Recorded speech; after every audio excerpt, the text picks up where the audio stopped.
Hi everyone, it's Karen here and welcome to the Sparkling Spring YouTube Hop. This is a mixed media YouTube Hop and I'm really excited to be a part of it with some of my other artist friends. And I want to again work in my Joggles disc-bound art journal. If you watch my videos from a few weeks ago, you saw how I took the 8x10 tab journal and I added different sized pages onto them. So for example, I had different shapes, different sizes, and what I did is I added them inside. And today I want to work with one of the pages. One of the things that really motivated me is this journal because I want to fill it with lots of art journaling pages, and I was really excited to work in again one of the pages. I've been filling it in the past few weeks, so I'm really excited to use another page. And today I'm actually going to work on one of the 8x10 pages, the bigger ones, and I'm going to take it out of the discs and just show you how easy it is to just remove it.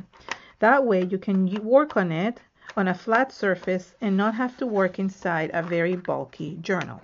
I'm also going to work today with Stamperia's rice paper. All these products, the disc-bound journal and the Stamperia papers, are available at Joggles, which is a company that I love working with. The store is so good and they ship everything so quickly, so I'm really excited to always be part of their family, and I support them, they support me. It's basically like, I just really like because everybody supports each other. But for this YouTube hop, I am going to use this paper. There's lots of different designs, so any flower paper works. As you saw at the beginning, there is a mood board that has a lot of beautiful flowers, and although there's no blue flowers in it, I just really got inspired by spring and by flowers, so I wanted to use this one. But Stamperia papers come in many different flowers. This hop is going to be from March 2nd until March 9th, and we'll announce the winners on March 11th. Joggles is also, along with many other sponsors, giving away 2 gift certificates to win. So all you have to do is basically subscribe to all the channels and leave comments. The more channels you leave comment on, the more chances you have of winning, because we'll be picking from the different channels all the winners. So you'll get a chance to win different prizes. There's lots of different ones. Joggles is one of them, but there's lots of different sponsors. You can see the list of sponsors at the beginning of this video. Now stay tuned until the end of the video so you can hop along to the next video. So here is my paper, and I'm going to move my journal to the side so that way I can work flatly on this one. So to do this first, usually I like ripping these papers apart, but for today's journal, I really want to create something very simple for beginners, because I really feel like a lot of people don't know how to start an art journal, how to, break that blank page and just start something new. So I really wanted to do that and show you a little bit of an easy way of creating an art journal. And I think like by having something where it already has an image on it, it's great. You could also use scrapbooking paper, but I like the rice paper or the tissue paper because it's really thin and it's easy to apply. So what I'm going to do is I'm going to glue this over here, but then what I have to do is just cut around these, which I'm going to do off camera. To glue this, I'm going to use a little bit of fluid matte medium. Prima Finnabar just came out with a really good fluid matte medium, but I don't have it yet. So today I'm using Liquitex, but I should be having it in the next little while, and that way I can show you how it works as well. So I'm going to put some on here. And this is so good. The reason why I like having such a liquidy matte medium is because it doesn't bunch up. So if you have a thick gel, which you can definitely use, you can use things like soft gel or even the 3D gel. But the liquid gel, what's nice about it is that it applies a very thin layer on your background and it doesn't corrugate the paper. It doesn't bunch it up. Especially with things like tissue paper, it's a great idea for this type of decoupaging or this type of collaging. So I'm going to add an even layer everywhere. And I also like having the matte medium because it's not glossy. Now, if you do like the glossy look, then for sure you could use things like gloss medium. I'm sure that it exists as well. I prefer matte usually. So all I'm going to do is I'm just going to glue the paper on top, and I want to make sure that I cover all the edges. And if you get anything bunched up, you can either leave it that way or you can lift it up quickly and redo it. That's good. I really love the saying over here that says dreamer. Never let it be said that to dream is a waste of one's time, for dreams are our realities in waiting. In dreams, we plant the seeds of our future. So it's a really beautiful quote.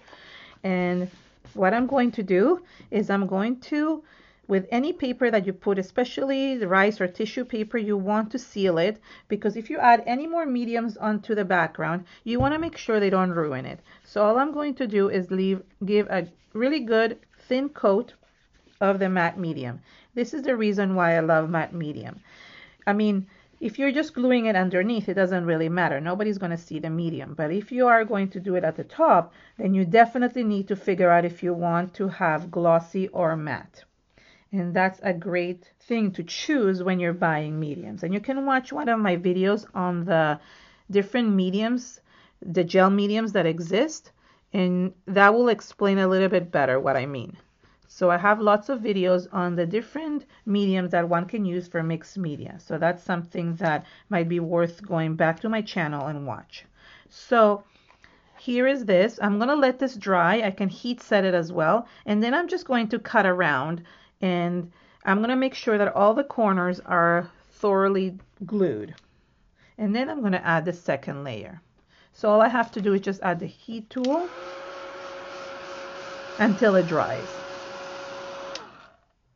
One of the really exciting products I found at Creativation that I thought was really innovative was this amazing iZink diamond glitter paint. And I recently showed a video on how to use this paint. It also can be used as a paste. It has all these different types of properties, and it's permanent on all different type of surfaces. And you can find it at Joggles, which is in the links below. So I am just going to show you how to use this as a paint, which is really cool, because I really wanted to add some sparkle to this. Since the theme is sparkling spring, I thought it would be a nice idea to add some sparkle to this. So what I'm going to do is I'm going to put a little bit of this paint on here, and you can see how glittery it is in the video. I'm also going to use another color, which is this blue, for the same idea. So what I want to do is I want to kind of paint the flowers and add a little glitter to them and make them a little bit more shiny. So I'm going to use my paintbrush to kind of add a little bit of that glitter onto it. So I'm not going to add it everywhere because I don't have all the colors that are here.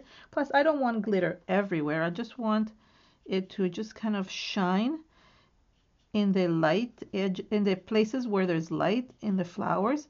So I'm picking the lighter areas and I'm adding some glitter to this. And it's very thin layers, so you can still see stuff underneath. So let me just show you.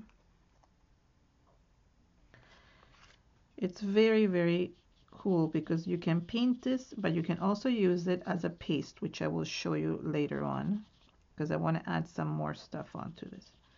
So as I said, I want to do this a very simple way of doing art journaling.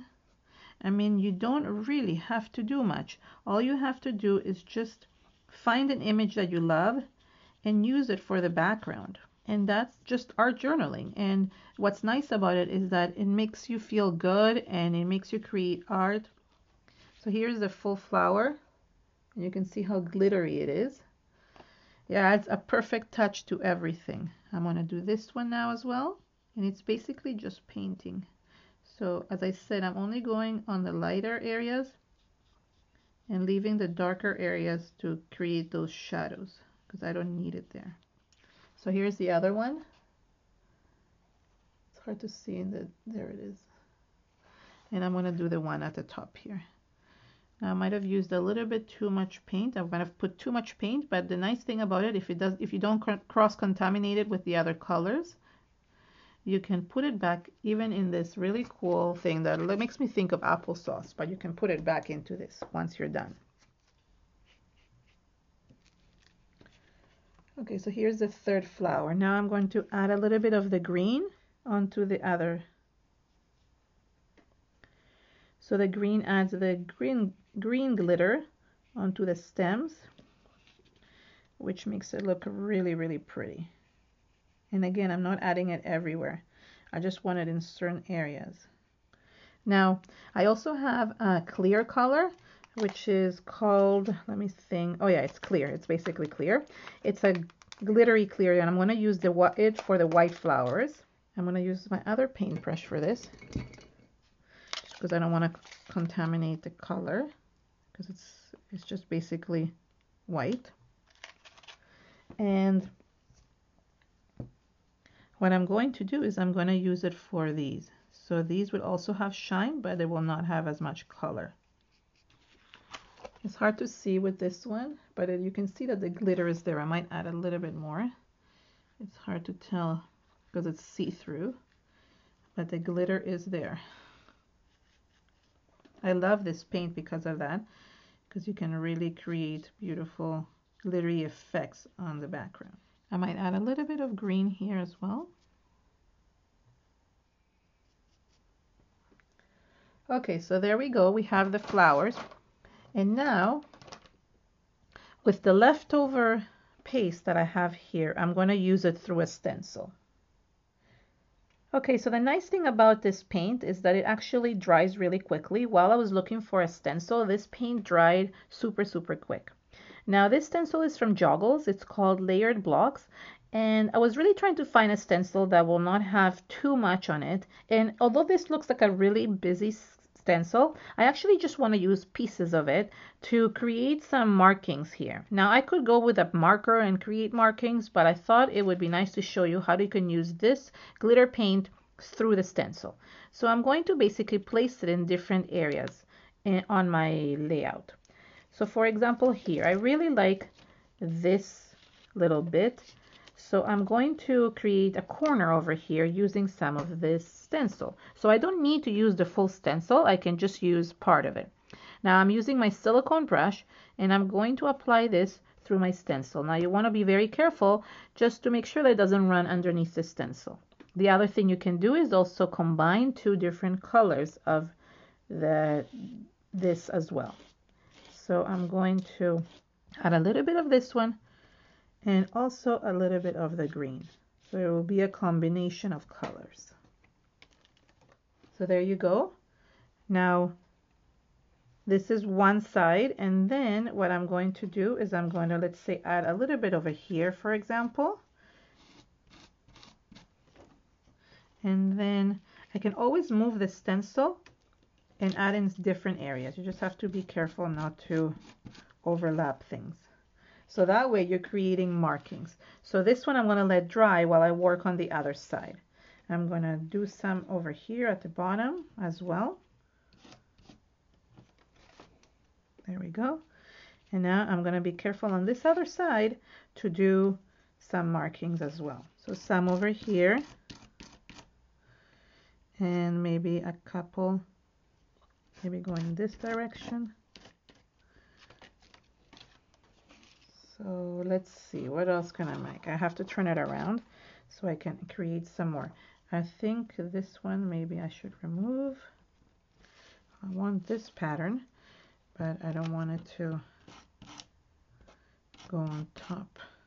So I mean, the other option is for you to dry the areas where you're already stenciled, so that way it doesn't muck up everything else. I'm going to have to probably dry this layer so I can add some more, but you see it kind of brings everything together. So let me dry this up, and then I'm going to add a little bit more in the other areas because I don't want to muck it up. So I decided to bring a little bit of the gold diamond paint and just add it through the stencil as well in some other areas instead of just using the same color over and over. And then you'll see what I'm going to do with the leftover paint. I mean, I can definitely put it back in my container, but I want to use it differently this time. So now that my first layer is dry, I can put a little bit of gold as well. Gold makes everything always look so good. That's why I wanted some of that gold areas as well. See, it makes a difference. I really find gold makes a huge difference in art journaling. I always love gold. Let's see which others. I love these designs. It's really, really nice, but I want to find the right one to put. I need a longer one to kind of come in here. So I'm going to use this one over here. So what I'm trying to do is, because I don't have a lot to put on this, I am trying to frame the dreamer quote. So your eyes will draw its direction directly to that quote, and the flowers will be just background. So a little bit more gold over here. I'm thinking to add a couple of strands over here, and maybe a couple of thin ones over here. There we go. So that way, like, all the things are going in different directions, and it makes it look really, really nice. Now, I didn't put a lot here at the bottom. It's pretty busy with the flowers. The only thing I want to do is that I like framing things. So what I'm going to do is I'm going to use this to kind of paint this on top. So you know me, I always love framing my art journal pages. I just think it looks nicer when they're all framed. It will also look more cohesive. It's hard to do a little bit on an art journal page. I find it so difficult to just add one thing. So I could have just added Stamperia papers, but that's all I would have done, right? Because I mean, the page basically looks done with that. So I just wanted to add more character to my page, make it look more like my style. So that's why I went ahead and added all the other glittery stuff.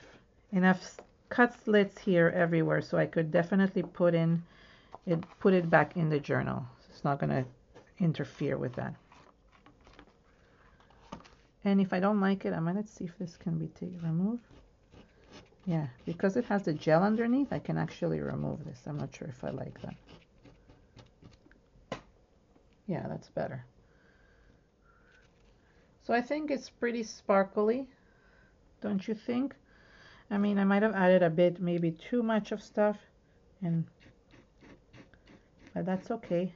It's pretty sparkly, and that's how I like it. So I still felt like something was missing, so I knew that I had to add a little bit of spray to this. So I took some of the Gold Distress paint. Gold Distress stain from Tim Holtz. This is the tarnished brass, and I am going to basically add it and let it drip down the page. So I'm going to add it at the top, and using a little bit of water, I'm going to let it drip down the page and water it down a little bit.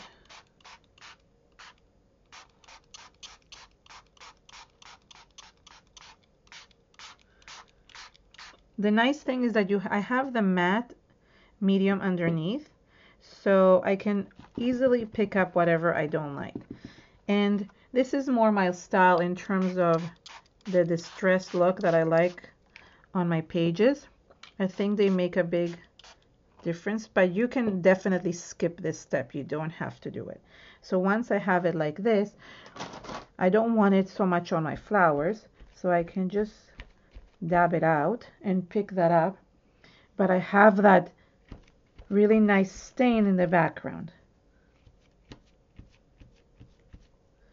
and it makes it a little bit more distressed, which I like, I prefer. So I'm going to dry this up. If this was just one layer, and it made a huge difference. What I love about the distress stain is that it actually gave it a really nice old look, a distressed look, almost like a tea stain. So that really helped to kind of make it more antique, and I like it more. I like it when it's a little bit more distressed. And what I did is I took this gelato paint. This is butterscotch color, and I'm going to add it to the edges, and I'm going to blend it.